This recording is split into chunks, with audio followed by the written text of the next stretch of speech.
सो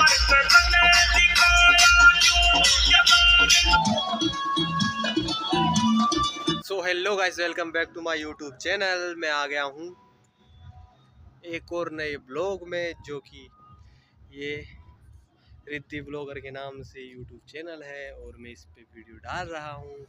भाई मैं इतना बड़ा तो हूँ नहीं जो कि सौरभ जोशी की तरह एंट्री मारूँ और सौरभ जोशी की तरह बोलूँ। तो सौरभ जोशी भी इतना ज़्यादा कुछ नहीं करता है भाई लोग, वो भी मेरी तरह ही बोलता है और मैं भी उसकी तरह ही बोलता हूँ। तो आज का वीडियो स्टार्ट करते हैं। जो कि हम गए थे हरिद्वार, हरिद्वार से आए जयपुर, जयपुर हरिद्वार से उठाई थी हमने कावड़। और तो क्या ही बताएं भाई, एक नंबर मजे आ गए भाई साहब, क्या ही बताऊं आपको। फोटो तो अच्छी आ रही है जैसे।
टाटा।